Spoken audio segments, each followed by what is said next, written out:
नमस्कार दोस्तों, rise up academy में आपका स्वागत है। दोस्तों यहाँ पर आज मैं यूपी पीसीएस 2026 की कंप्लीट स्ट्रेटजी की बात करने आया हूँ। जैसा कि दोस्तों आप देखेंगे कि लगभग 175 दिन, 5.5 महीने आपके पास बचे हुए हैं। समय देखिए दोस्तों बहुत तेज़ी से बीत रहा है। यहाँ पे दो तरह के छात्र हैं, एक ऐसे जो लगातार मेंस लिख रहे हैं तो उनको अभी कम से कम जुलाई या लगभग लोग मान के चलिए जुलाई अगस्त तक तो पढ़ सकते हैं मेंस, उसमें कोई दिक्कत नहीं है। लेकिन जिन छात्रों का प्री लगातार रुक रहा है, प्रीलिम्स नहीं हुआ है, उनको अभी स्ट्रेटजी उनके लिए यही है कि यूपी पीसीएस प्रीलिम्स के लिए लग जाएँ अभी से, बिल्कुल भी देर ना करें। 5.5 महीने कब बीत जाएंगे पता नहीं चलेगा। तो यहाँ पे मैं दोनों प्रकार की स्ट्रेटजी की बात करूँगा, प्रीलिम्स और मेंस की भी बात करूँगा। सबसे पहले मेन फोकस प्री पे बात करते हैं कि जैसे कि आपके पास मोटा मोटी 175 दिन है, तो आइए देखते हैं क्या कर सकते हैं। देखिए हिस्ट्री के लिए सबसे पहले आप देखिए सबसे पहले यहाँ पे ये ध्यान दीजिए कि आपको सब्जेक्ट वाइज लेके चलना पड़ेगा। हाँ, एक प्रकार की चंक से स्टडी करनी पड़ेगी कि एक सब्जेक्ट पहले ख़त्म कर लिया, फिर उसको अच्छे से तैयार होने के बाद दूसरा, फिर तीसरा, इस तरह से। और बाकी बीच बीच में आप रिवाइज़ करते रहेंगे, पीवाईक्यूज वगैरह लगाते रहेंगे तो वो रिवीजन उतना होता रहता है, उसके लिए चिंता की आवश्यकता नहीं है। तो यहाँ पर सबसे पहले हिस्ट्री की बात करते हैं। तो हिस्ट्री में क्या है दोस्तों, एक मिनट। तो देखिए दोस्तों हिस्ट्री में क्या है कि आपको एक बेसिक बुक पढ़नी चाहिए, जिसमें कि क्विक बुक का काफ़ी अच्छा रोल है।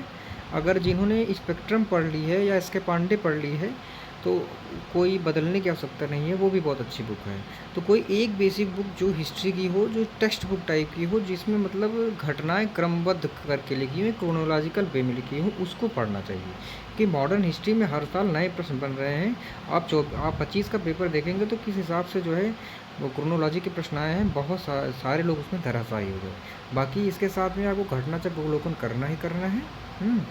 और एक चीज़ का और ध्यान रखना है कि सभी विषयों के साथ में आपको लूसेंट करते चलना है, क्योंकि ऐसे बहुत सारे प्रश्न जो वन लाइनर होते हैं वो लूसेंट से आते हैं, डायरेक्ट प्रश्न आए हैं लूसेंट से। आप देखेंगे 2023 में लूसेंट का एक पहला पेज जो है वहाँ से क्वेश्चन इतिहास में आया हुआ है, गुप्त साम्राज्य वाला। तो इस हिसाब से जो है लूसेंट भी बहुत अनिवार्य चीज़ है। बाकी यहाँ पे क्या करना है, एक बेसिक बुक घटना चक्र। और एंशिएंट मेडिवल में आपको बेसिक बुक की आवश्यकता नहीं है, आप लूसेंट करिए, उसके साथ में घटना चक्र अवलोकन करिए। तो यहाँ पे आपका बाहर देखिए काफ़ी कम होता दिख रहा है। यहाँ पे थोड़ा सा मेहनत आपको मॉडर्न हिस्ट्री में लगानी है। फिर एंशिएंट और मिडिवल हिस्ट्री आप हल्का भी रखेंगे तो कोई दिक्कत नहीं है। बस यहाँ पे बेसिक फैक्ट और बेसिक जो है कॉन्सेप्ट गलत नहीं होना चाहिए एंशिएंट और मिडिवल हिस्ट्री में, क्योंकि यहाँ पे अब मिडिवल हिस्ट्री में थोड़ा सा डीप क्वेश्चन पूछ रहा है और वो कॉन्सेप्ट के अंदर घुस के भी बना रहा है। तो लेकिन घटना चक्र अवलोकन आप पढ़ लेंगे तो उसी के इर्द गिर्द प्रश्न होते हैं। अब आगे देखिए बात करते हैं पॉलिटी में। पॉलिटी में भी यही सेम चीज़ है, एक बेसिक बुक के साथ में घटना चक्र अवलोकन। यहाँ पर लूसेंट की आवश्यकता भी नहीं है, तो घटना चक्र के साथ में एक बेसिक बुक। यदि आपकी पॉलिटी में पकड़ थोड़ी सी है, क्योंकि ज़्यादातर छात्रों की होती है, तो आप सिर्फ घटना चक्र पे ही जा सकते हैं, क्योंकि प्रश्न बहुत ज़्यादा इधर उधर नहीं भाग रहे हैं। पिछले 3-4 सालों का ट्रेंड देखेंगे तो पीवाईक्यू के इर्द गिर्द ही पॉलिटी के प्रश्न बन रहे हैं। इसी के देखिए, इसके अलावा वो मॉडर्न हिस्ट्री के वहाँ पे प्रश्न भाग रहे हैं, इस वजह से वहाँ पे बुक पढ़ना बहुत ज़रूरी है। ठीक, अब देखिए इकोनॉमिक्स की बात करते हैं तो लूसेंट बहुत इनफ है। लूसेंट बहुत इनफ है, वहाँ पे जितनी भी योजनाएं दी हैं, जितनी पंचवर्षीय योजनाएं दी हैं, गरीबी बेरोजगारी समितियाँ वगैरह सारी चीज़ें अच्छे से रट डालिए। उसके साथ में इसकी स्कीम जो है अलग से काम करिए। स्कीम जो है, स्कीम के लिए क्या करना है, यूपी पीसीएस, सिर्फ यूपी पीसीएस पीवाईक्यू की जितनी स्कीम आई है उनके सन अगर आप याद कर लेते हैं तो काफ़ी ज़्यादा प्रश्न आप बना लेंगे। ठीक है, कि काम के बदले अनाज योजना, दोबारा योजना, हाँ, महात्मा गांधी मनरेगा योजना, सबके डेट अगर आप याद कर लेते हैं, पीएम जनधन योजना, लाइन से अगर क्रोनोलॉजी वे में याद कर लेते हैं तो आपको कारगर होगी आपके लिए। बाकी एचडीआई वगैरह इस तरह के जो भी प्रश्न बन रहे हैं इकोनॉमिक्स में, उसके लिए पीवाईक्यू पे काम करने की ज़रूरत है, क्योंकि आप देखेंगे इकोनॉमिक्स में जो बहुत सारे क्वेश्चन कॉन्सेप्ट वाले बन रहे हैं वो घूम फिर के पीवाईक्यू से ही आ रहे हैं। यूपी पीसीएस के 5 साल का पीवाईक्यू उठाइए, उस पर काम करिए जो इकोनॉमिक्स क्वेश्चन आए, बाकी लूसेंट पे काम करिए और स्कीम पे काम करिए, इतना ही काम करना है आपको। ठीक है। अब यहाँ पे साइंस में सिर्फ और सिर्फ घटना चक्र अवलोकन एक लाइन से रट बहाइए, बार बार पढ़िए, इतना पढ़िए कि याद हो जाए, बस इससे ज़्यादा कुछ भी नहीं है साइंस के लिए स्ट्रेटजी। क्योंकि पेपर जो है बहुत इधर उधर नहीं जा रहा है, भाग रहा है। यहाँ पे सबसे ज़्यादा प्रश्न जो है पूर्वावलोकन सबसे ज़्यादा इसके लिए जो है सफल है ना, साइंस के लिए। इन्वायरमेंट में भी सेम चीज़ है, घटना चक्र अवलोकन से लगातार क्वेश्चन आ रहे हैं, यहाँ तक कि हूबहू क्वेश्चन कॉपी पेस्ट कर दिया जा रहा है। लेकिन यहाँ पे आपको कुछ चीज़ों से सावधान रहना पड़ेगा, जैसे गैसेज वगैरह जो चैप्टर हैं, जैसे कि बायोगैस के अंतर्गत कौन सी गैस आती है, इस तरह के जो फंसाने वाले क्वेश्चन है, CNG, LPG, LNG, इस तरह की चीज़ें वो पूछ रहा है। मिशन लाइफ, थोड़ा सा कंटेम्प्रेरी करंट पे पूछ रहा है। लेकिन ये सब आप अगर PYQ से अच्छे से करेंगे, आप ट्रेंड समझेंगे, तो आप इसको गूगल कर करके एक नोट्स बना लेंगे तो ज़्यादा बेटर रहेगा इन्वायरमेंट में। बाकी कॉन्सेप्ट में बहुत नहीं घुसता इन्वायरमेंट में, वो या तो स्कीम से पूछता है, ग्लोबल लेवल की जो स्कीम है, ग्लोबल लेवल पे जो योजनाएं हैं, जो सम्मेलन हुए हैं उसको, इसके साथ साथ घटना से पूर्वावलोकन में जितने भी प्रश्न दिए हैं उसको कर लेंगे तो बहुत पर्याप्त रहेगा। अब यहाँ पे आते हैं अगला, सेंसस वगैरह के लिए। देखिए सेंसस है गवर्नमेंट स्कीम की बात अभी मैंने ऊपर भी की थी। आर्थिकी जो आड़ी की आती है या फिर घटना चक्र की आती है आर्थिकी, उसको अच्छे से कर लेंगे, बार बार पढ़ेंगे ना, क्योंकि यहाँ पे अगर 5 प्रश्न भी आ जा रहे हैं इस तरह की चीज़ों से, 4 प्रश्न भी, तो आपको पीछे कर देंगे। इस वजह से आप जो मल्टीपल रीडिंग करेंगे तो याद हो जाएगा। ठीक है दोस्तों, आगे हम लोग बात करते हैं करंट अफेयर्स की। देखिए करंट अफेयर्स में तो जो है बहुत अच्छे से बात करनी है। देखिए करंट अफेयर्स में क्या है, घटना सार के हाफ ईयरली और ईयरली दोनों अच्छे से करिए। घटना सार भी मार्केट में है भी, उसको ख़रीद लीजिए और उसको कम से कम एक रीडिंग लगा लीजिए। अभी उसको मल्टीपल रीडिंग करनी है, जब ईयरली आएगी तब भी मल्टीपल रीडिंग करनी है। ठीक है, और ये चीज़ ध्यान रखिएगा, घटना सार और आय दृष्टि में से कोई एक ही पढ़िएगा, बहुत ज़्यादा इधर उधर फोर्स नहीं यूज़ करना है। क्योंकि अब क्या है कि जो ट्रेंड है, अगर आप ये देखिए LT के, GIC के, GDC के जो अभी हाल में ही पेपर हुए हैं, उनके ट्रेंड को आप देखेंगे, 2025 के पेपर को ट्रेंड में देखेंगे, तो 24 को, 23 को लगातार आप देखेंगे कि कुछ फोकस एरिया हैं, जैसे कि डिफेंस हो गए, बहुत सारे सम्मेलन हो गए, वहीं से वो घुस घुस करके क्वेश्चन पूछ रहा है, पुरस्कार से क्वेश्चन बन रहे हैं ना, तो वो बहुत डीप में जा रहा है करंट अफेयर्स में। ऐसे रैंडम की इस फला जो है लैब की स्थापना कहाँ हुई, पशु गौ संस्थान की स्थापना कहाँ हुई, इस तरह के वाले प्रश्नों की संख्या बहुत कम हो गई है। अगर वो पूछ भी रहा तो कथन कारण और डीप में जाकर के पूछ रहा है, तो बेहतर यही होगा कि किसी एक बुक पर आप जो है फिक्स जो है एकदम से रुके रहें और कई बार पढ़ें, तो आपका जो है करंट अफेयर्स तैयार हो जाएगा। इसके अलावा करंट अफेयर्स में अभी क्योंकि टाइम है, तो आप एक काम कर सकते हैं कि डेली जो भी घटनाएं घट रही हैं, आप यूट्यूब वगैरह से किसी चैनल को फॉलो कर लीजिए। तमाम टेलीग्राम पे चैनल हैं, वहाँ पे सभी लोग कटिंग डालते रहते हैं पेपर वगैरह की, कि फलक इस समय घटनाएं चल रही है, इस मिसाइल का परीक्षण हुआ, ये हुआ, वो हुआ। बस आप पढ़ते रहिए, नोट्स नहीं बनाना उसको, आप पढ़ते रहिए। क्या होगा ना, आप इससे जुड़े रहेंगे तो आपको बाद में याद आएंगी चीज़ें, एग्ज़ाम में भी याद आ जाएंगी। और फिर घटना चक्र, आय दृष्टि वगैरह जब पढ़ेंगे आप, वो आय दृष्टि, घटना सार वगैरह, तब भी काम आ जाएंगे। ठीक है दोस्तों, आगे जो है वो ज्योग्राफी की बात करते हैं। देखिए ज्योग्राफी में क्या है कि आप कोई बुक पढ़िए, उसके साथ में घटना चक्र पूर्वावलोकन पढ़िए। और सबसे मेन चीज़ ये है कि अगर आपका कॉन्सेप्ट क्लियर है ज्योग्राफी में, तो आप सिर्फ घटना चक्र पढ़िए, पूर्वावलोकन। ठीक, इसमें एक काम और आपको करना है, आपको फैक्ट का लिस्ट बनाना है कि सारे पर्वत एक जगह, सारे पठार एक जगह, नदियाँ एक जगह, इस तरह से कि ज्योग्राफी में जो है लिस्टिंग की जा सकती है। तो आप लिस्टिंग करके नोट्स बना लें बारी बारी टॉपिक वाइज, तो ज़्यादा बेहतर रहेगा। और इसमें मैंने बनाया था, तो मैं शेयर कर दूंगा जब एग्ज़ाम उधर आएगा तो वो बहुत ही सफल रहा है। तो PYQs के इर्द गिर्द ही क्वेश्चन ज्योग्राफी के बनते हैं, ये भी सबसे बड़ी बात है। तो अभी आगे देखिए, अब हम इसके बाद क्या बात करते हैं, मेंस की। फिर मैं आपको एक और चीज़ बताऊंगा कि जो लेटेस्ट पेपर हैं उनके बारे में बात करूंगा। ठीक है दोस्तों, मेंस की बात करते हैं कि जो लोग जैसे कि जिनका प्रीलिम्स अच्छा है, लगातार मेंस लिख रहे हैं, तो मेंस पे क्या काम करना चाहिए उनको। मेंस के लिए ये है कि आप सबसे पहला स्टेप ये होना चाहिए कि आपका ChatGPT वगैरह से एक प्रकार का एक सिलेबस का डिकोडेड नोट्स होना चाहिए। सिलेबस से जो लिखा हुआ है, बारी पॉइंट्स मेथड में आप एक नोट्स बना लीजिए। ये पहली प्रक्रिया होती है। जहाँ तक आशा है कि आप लोग ने अगर मेंस लिखा है तो ये काम कर चुके हैं।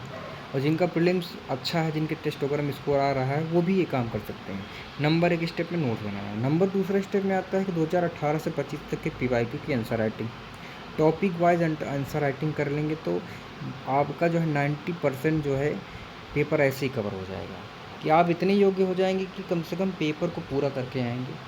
आप सेलेक्ट हों या ना हो अलग बात है, यहाँ पे सेकंड स्टेप में है। अब थर्ड स्टेप में बात आती है टेस्ट सीरीज। यहीं पे आपको जो है रैंक दिलाएगी, आपका मार्क्स बढ़ाएगा, आपको जो है वैल्यू एडिशन सिखाएगा, और आपको जो है विभिन्न प्रकार की जानकारियाँ बढ़ाएगा, सारी चीज़ें करेगा।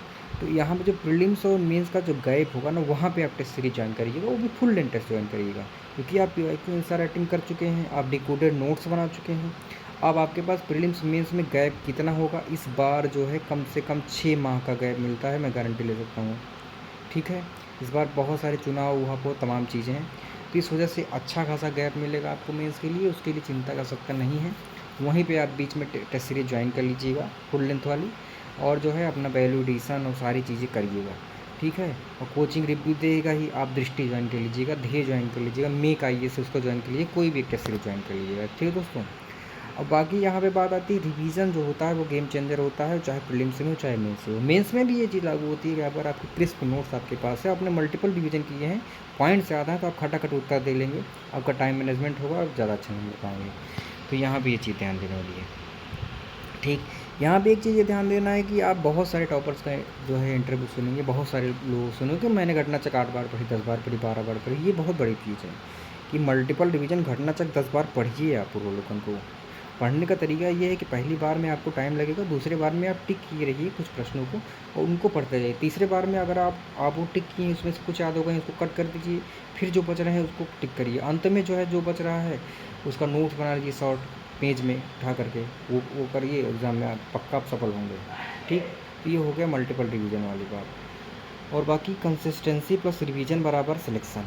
अगर आप कंसिस्टेंसी, सबसे बड़ी समस्या छात्रों में कंसिस्टेंसी की ही आती है, और इसके कारण वो ऊब जाते हैं, बोर हो जाते हैं लंबे टाइम में, और सिलेक्शन में ये बाधा बनती है।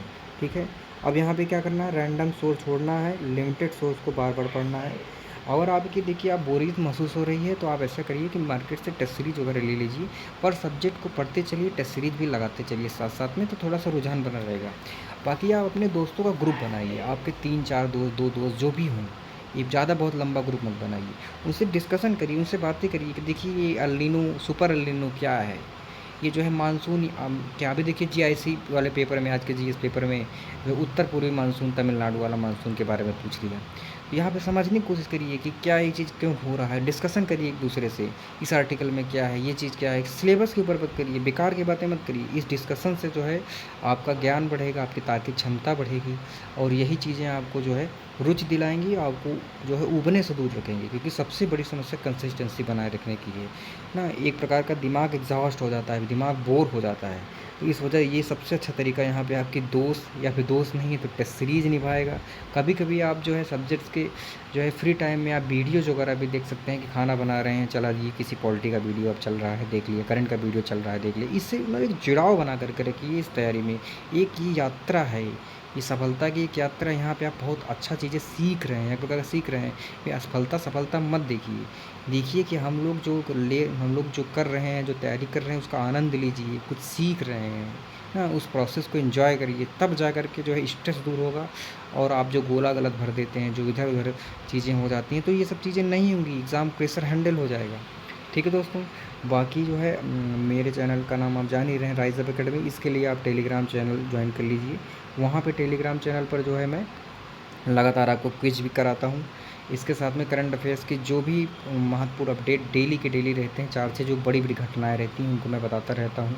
बीच बीच में मोटिवेशनल चीज़ें और तमाम चीज़ें बताता रहता हूँ, सारी इन्फॉर्मेशन देता रहता हूँ कि कौन सा एग्ज़ाम कब हो रहा है, कौन सा कैंसिल हो रहा है, क्या हो रहा है, पेपर आउट हो रहा है, सारी चीज़ें दी रही हैं। इस समय तो पेपर आउट भी बहुत बड़ा मुद्दा हो गया है, तो ये सब सारी चीज़ें आपको दी जाती रहती हैं, एक एक सूचना, तो सूचना भी आपको मिलती रहेगी वहाँ पे, और पर्याप्त आपको जुड़ाव बना रहेगा तैयारी से।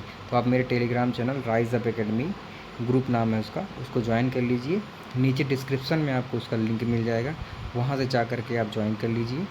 और 2026 पीसीएस के लिए आपको अभी से शुभकामनाएं, लग जाइए, एक भी दिन ज़ाया मत करिए। देखिए बहुत ज़्यादा समय बीत रहा है, 6 माह से अधिक का समय बीत गया उधर, अब इधर 6 माह के आसपास, 5.5 6 माह के लगभग 5.5 महीने के आसपास और बचा हुआ है, वो भी बहुत तेज़ी से बीत रहा है। उसको अपने कैच कर लीजिए, मेहनत करिए और जुड़े रहिए। और अगर वीडियो पसंद आए तो लाइक, सब्सक्राइब और शेयर कर दीजिए दोस्तों में। ठीक है दोस्तों, धन्यवाद।